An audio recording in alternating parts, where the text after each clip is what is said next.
आज हमें तीसरा आत्मकथांश देखना है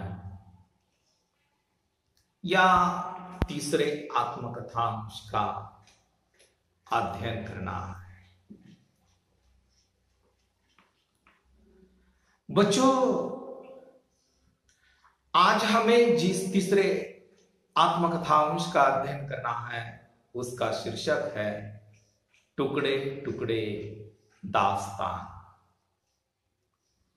फिर से सुनो,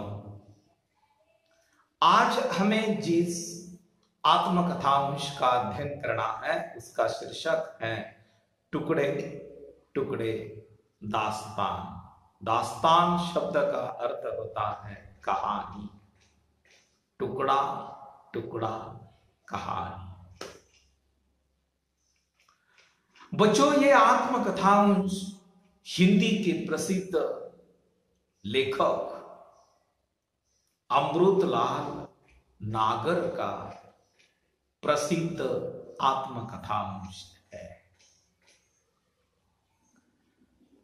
इस आत्मकथांश में अमृतलाल नागर ने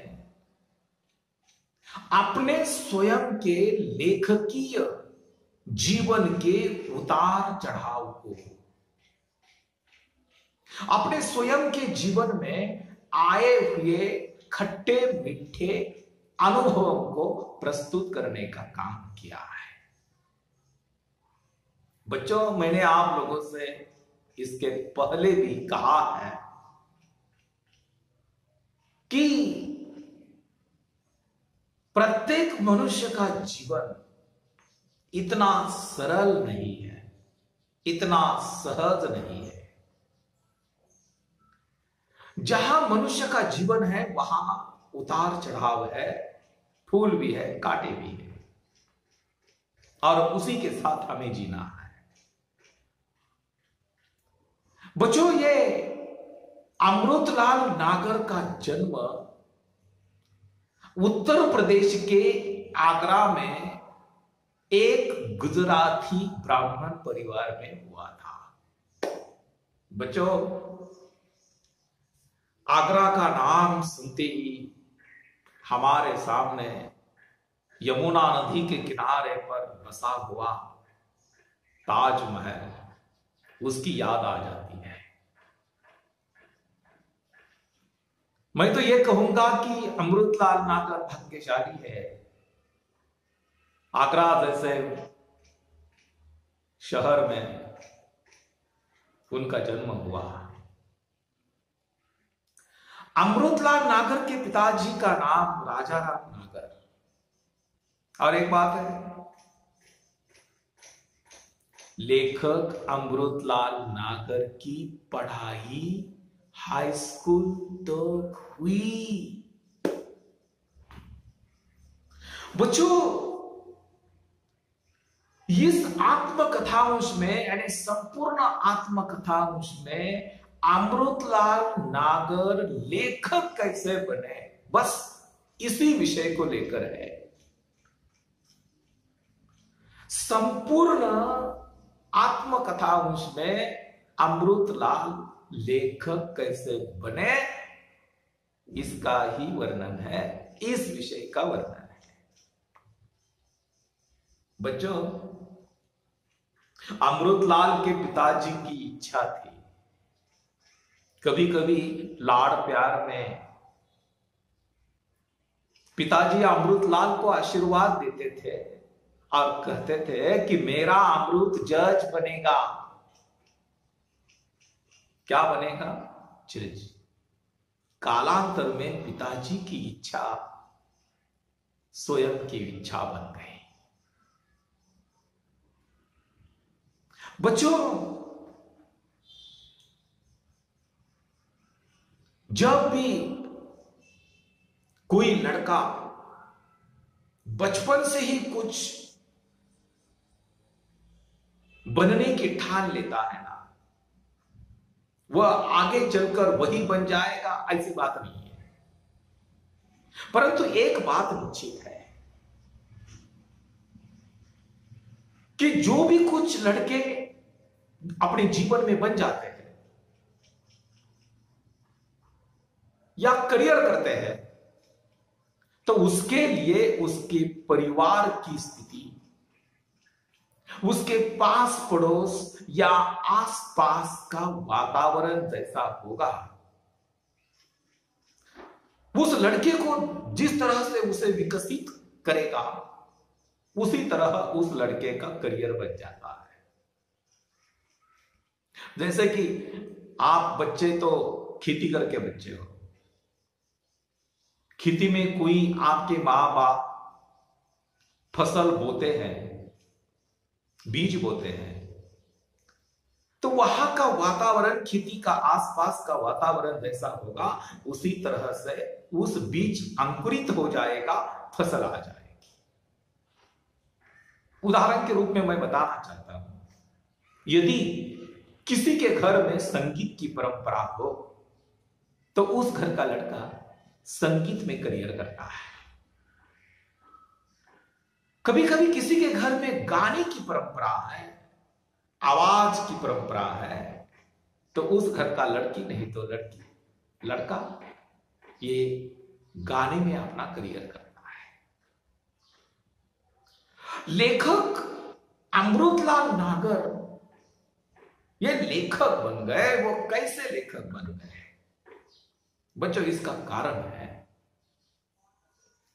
अमृतलाल नागर के घर में हिंदी की सरस्वती और ग्रह लक्ष्मी नाम की 2 मासिक पत्रिकाएं नियमित रूप से आती थी।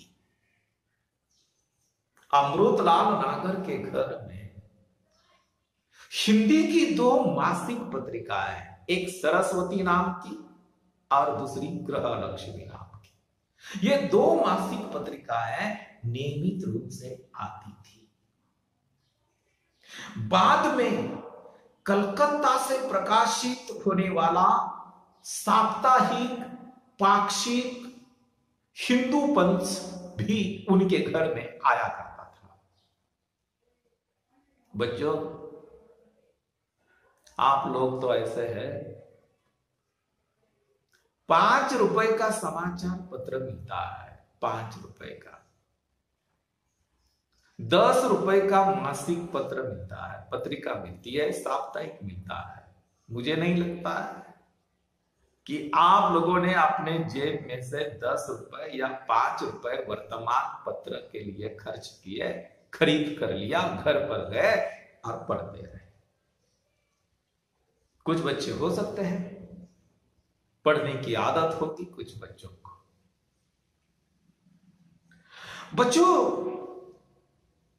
हिंदी के सुप्रसिद्ध हास्य व्यंग्य लेखक पंडित शिवनाथ शर्मा अमृतलाल नागर के घर के पास ही रहते थे और शिवनाथ शर्मा के घर से अमृतलाल के पिताजी पढ़ने के लिए समाचार पत्र और पत्रिकाएं हमेशा लाया करते थे और अमृतलाल पढ़ते थे। ये तो कुछ नहीं, राष्ट्रीय कवि माधव शुक्ल लखनऊ आने पर, अमृतलाल नागर का परिवार लखनऊ में रहता था, माधव शुक्ल लखनऊ आने पर अमृतलाल के घर पर ही ठहरते थे। और दूसरी बात, आचार्य श्याम सुंदर दास, अरे हिंदी के बहुत बड़े इतिहासकार, बहुत बड़े लेखक श्याम सुंदर दास, उन दिनों लखनऊ में कालीचरण हाई स्कूल के हेड मास्टर थे। सुबह सुबह उठने के बाद हाथ में नीम की काड़ी लेकर दातुन करते करते अमृतलाल के घर पर आते थे। बच्चों, बचपन में इन महापुरुषों के दर्शनों के पुण्य प्रताप के कारण ही आगे चलकर अमृतलाल लेखक बन गए। देखो ना, कितना सारा वातावरण था लेखक बनने के लिए। वैसे देखो, कलम यानी लेखनी के क्षेत्र में आने का एक स्पष्ट कारण, एक विचित्र कारण यह भी है, यानी मैं उसे ये कहूंगा कि अमृतलाल नागर लेखक बन गए, उसके लिए जो कारण है, एक विचित्र कारण है। वो विचित्र कारण मैं जानबूझकर कहता हूं, वह एक विचित्र कारण। वो जो सन 1928 की बात है, सन 1928 की बात है। इतिहास प्रसिद्ध साइमन कमीशन दौरा करता हुआ लखनऊ शहर में आया था। बच्चों, आप 5वीं कक्षा से लेकर भारतीय इतिहास का, ब्रिटिश कालीन इतिहास का अध्ययन आपने किया है कि 3 फरवरी 1928 में साइमन कमीशन भारत आया था। ये साइमन कमीशन क्या है, ये पहली बात समझ लो बच्चों। सर जॉन साइमन के नेतृत्व में 7 लोगों की एक समिति गठित की गई थी। वह भारत में आई थी, इसलिए आई थी कि भारत में जो व्यवस्था चल रही है वह ठीक है या नहीं, यह देखने के लिए आई थी। इस समिति को, 7 लोगों की समिति को साइमन कमीशन कहा गया और भारत में इसका विरोध हुआ। बड़े बड़े जुलूस निकाले गए, मोर्चा निकाला गया। क्यों विरोध हुआ? इसका कारण यह था कि इन 7 लोगों में भारतवासी कोई भी आदमी नहीं था। गो बैक साइमन के नारे लगाए गए थे, काली पट्टियां बांधकर निषेध किया गया था, पुलिस ने लाठियां चलाई थी लोगों पर, भारतवासियों पर। सन 1928 में इतिहास प्रसिद्ध साइमन कमीशन भारत का दौरा करता हुआ जब लखनऊ शहर में आया, उसके विरोध में यहां एक बहुत बड़ा जुलूस निकला था, मोर्चा निकला था। पंडित जवाहरलाल नेहरू, पंडित गोविंद वल्लभ पंत उस जुलूस के नेता थे, उन्होंने नेतृत्व किया था। अमृतलाल नागर ने देखा, यंग था अमृतलाल नागर। बच्चों, आप लोग जानते हैं जवानी का खून मनुष्य के शरीर में दौड़ता रहता है। वो इतना दौड़ता रहता है, वो इतना उछलता है जवानी का खून, कि मनुष्य किसी की चिंता न करते हुए कुछ भी करने के लिए तैयार हो जाता है। अमृतलाल नागर ने देखा और जोश में आकर अमृतलाल नागर उस जुलूस में शामिल हो गए। वो जुलूस इतना लंबा था, इतना बड़ा था कि जुलूस लगभग 1.5 मील लंबा था। इतनी बड़ी कतार, 1.5 मील लोग खड़े थे। उस जुलूस की लंबी कतार जो है, उसकी अगली पंक्ति पर जब पुलिस ने लाठियां चलाई, आगे का लोगों का रेला पीछे सरक आया और पीछे का रेला आगे सरक आया। उसके बीच में अमृतलाल नागर 2 चक्की के पाटों में पीसकर उनका दम घुटने लगा। दाएं बाएं आगे पीछे चारों ओर उन्मत्त भीड़ टक्करों पर टक्कर देती थी। और उस दिन जब अमृतलाल नागर घर आए और उन्होंने कविता की पहली पंक्ति लिखी, और वह कविता तीसरे दिन उस समय का समाचार पत्र दैनिक आनंद में छप गई। कवि के रूप में स्वयं का नाम समाचार पत्रों में देखा और अमृतलाल को लिखने का नशा आ गया। बस अमृतलाल नागर लेखक बन गए। बच्चों, सन 1929 की बात है। हिंदी के प्रसिद्ध कवि सूर्यकांत त्रिपाठी निराला से अमृतलाल नागर का परिचय हुआ। बच्चों, आप हिंदी के छात्र हो। हिंदी के प्रसिद्ध कवि सूर्यकांत त्रिपाठी निराला को कौन नहीं जानता।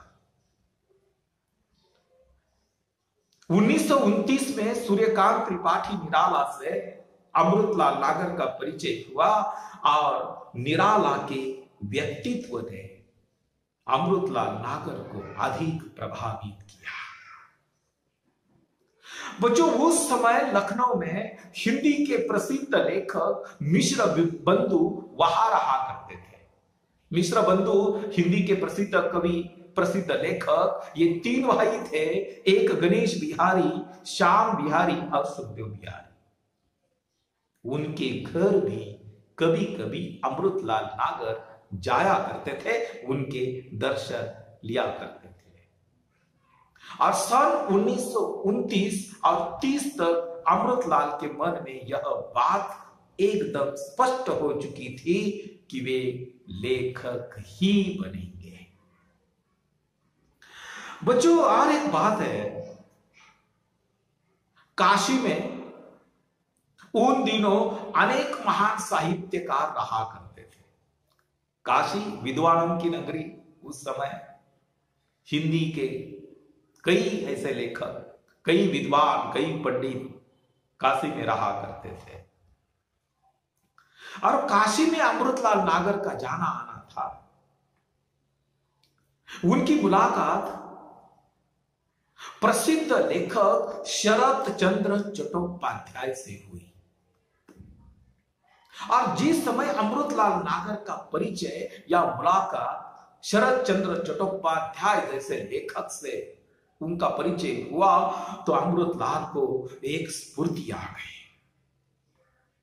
शरत चंद्र चट्टोपाध्याय ने अमृतलाल नागर से कहा, क्योंकि अमृतलाल नागर जवान थे, क्या कहा कि स्कूल कॉलेज में पढ़ते समय बहुत से लड़के कविताएं लिखते हैं, कहानियां लिखते हैं, लेकिन बाद में उनका ये जो अभ्यास है कविता लिखने का, कहानियां लिखने का, वह अभ्यास छूट जाता है, इससे कोई लाभ नहीं होता। मनुष्य ने पहले यह निश्चय करना चाहिए कि तुम्हें आजन्म लेखक ही बनना है। शरत चंद्र चट्टोपाध्याय ने अपने गुरु की 3 बातें अमृतलाल नागर को सुनाई। बच्चों, इतनी महत्वपूर्ण बातें हैं। शरत चंद्र चट्टोपाध्याय ने अपने गुरु की 3 बातें अमृतलाल नागर को सुनाई। एक टिप्स थी, टिप्स, लेखक बनने की जो टिप्स है ना, वो 3 टिप्स अत्यंत महत्वपूर्ण है। ये पहली टिप्स है, उन्होंने कहा, शरत चंद्र बाबू ने कहा, एक तो जो कुछ लिखना है अपने स्वयं के अनुभव का लिखो। समझ लीजिए कि हमें कहानी लिखनी है, कविता लिखनी है, उपन्यास लिखना है, तो अपनी स्वयं का लिखना चाहिए। और दूसरी टिप्स उन्होंने दी, उनके गुरु ने कहा था कि अपनी जो रचना है, हम कहानी लिखेंगे, कविता लिखेंगे, उपन्यास लिखेंगे, लिखने के बाद तुरंत किसी को न दिखाओ। लगभग कहानी होगी ना, 2-3 महीने लिखने के बाद अपने पास रखो, किसी को मत दिखाओ, किसी की सलाह मत ले लो, किसी की राय मत ले लो। 3 महीने के बाद उसी पर पुनः विचार करो, उस कहानी में सुधार कर लो, फिर किसी के सामने लाओ। और तीसरी टिप्स जो है उनके गुरु ने उन्हें दी थी, वह अमृतलाल नागर से कही, वह तीसरी थी कि अपनी कलम जो है, अपनी लेखनी जो है, लेखनी से किसी की निंदा मत करो। बच्चों, लेखनी किसी की निंदा करने के लिए नहीं है। ये 3 बातें शरत चंद्र बाबू ने अपनी गुरु की जो थी वह अमृतलाल नागर को सुनाई। ये 3 बातें सुनाने के बाद शरत चंद्र बाबू ने एक उपदेश अमृतलाल नागर को दिया। कौन सा उपदेश दिया? शरत चंद्र बाबू ने अमृतलाल नागर को जो उपदेश दिया बच्चों, वह उपदेश अपने जीवन में बहुत महत्वपूर्ण है, बहुत इंपॉर्टेंट है। आप लोग भी ध्यान से सुनो। अमृतलाल नागर को शरद चंद्र बाबू ने उपदेश दिया था कि यदि तुम्हारे पास 4 पैसे है, यदि तुम्हारे पास 4 पैसे हो तो 3 पैसे कहीं जमा कर लो, 1 पैसा खर्च कर लो। 3 पैसे जमा कर लो, अलग रखो और 1 पैसा खर्च करो। यदि आप खर्चीले आदमी हो, खर्च करना चाहते हो, तो एक काम करो, आपके पास 4 पैसे है, 2 पैसे अलग रखो, 2 पैसे खर्च करो। अगर आप अधिक खर्चीले हो तो 1 पैसा जमा कर लो, 3 पैसे खर्च कर लो। यदि आपका मन नहीं मानता, आप बहुत खर्चीले हैं, तो 4 पैसे खर्च करो, लेकिन बाद में 5वां पैसा किसी से उधार मत मांगो। उधार की प्रवृत्ति लेखक की आत्मा को हीन बना देती है, लाचार बना देती है, मलिन बना देती है। बच्चों, अपने जीवन में स्वाभिमान से जीना है, सम्मान से जीना है। किसी के सामने हाथ फैलाकर हमें नहीं जीना है। लाचारी की जिंदगी नहीं जीना है। लाचारी की जिंदगी मत जियो बच्चों, सम्मान से जियो। रहने के लिए झोपड़ी भी क्यों ना हो, फटे हुए कपड़े भी क्यों ना हो, पैरों में जूते भी, चप्पलें भी क्यों ना हो, परंतु बच्चों एक काम करना है, सम्मान से जीना है अपने जीवन में। सन 1930 से लेकर सन 1933 तक का जो काल है, लेखक के रूप में उनके लिए बड़े ही संघर्ष का काल था। कौन सा संघर्ष किया बच्चों? लेखक ने संघर्ष किया, बहुत संघर्ष किया। लेखक अमृतलाल नागर कहानियां लिखा करते थे, परंतु जहां कहानियां छपने के लिए देते थे, वहां से उनकी कहानियां गुम हो जाती थी। ये संघर्ष था बच्चों। लेखक कोई कविता, कोई कहानी समाचार पत्र में, पत्रिकाओं में छपने के लिए देते थे और दूसरे दिन बुक स्टॉल पर बड़ी आतुरता से देखने के लिए जाते थे, तो उनके हाथ में निराशा आ जाती थी। समाचार पत्र में उनकी कविता, उनकी कहानियां नहीं छपी जाती थी। निराश होकर, दुखी होकर अपने घर लौटते थे। बच्चों, सन 1933 में पहली कहानी उनकी छपी। माधुरी पत्रिका ने उनको प्रोत्साहित किया था और उसके बाद उनकी कहानियां, कविताएं समाचार पत्र में, पत्रिकाओं में छपती रही। उसके बाद सन 1935 से लेकर 1937 तक अंग्रेजी भाषा उनकी अनेक विदेशी कहानियों का हिंदी में अनुवाद करने का काम उन्होंने किया, ट्रांसलेशन करने का काम उन्होंने किया। बच्चों, अपने देश की 4 भाषाएं उन्होंने सीखी थी। आज दावे से कहते हैं लेखक कि लेखक के रूप में आत्मविश्वास बढ़ाने के लिए उनकी ये जो आदत थी ना, वो कौन सी आदत थी? विभिन्न वातावरणों में जाना, स्थान स्थान पर भटकना, देखना, घूमना उनके बड़े काम की चीज थी।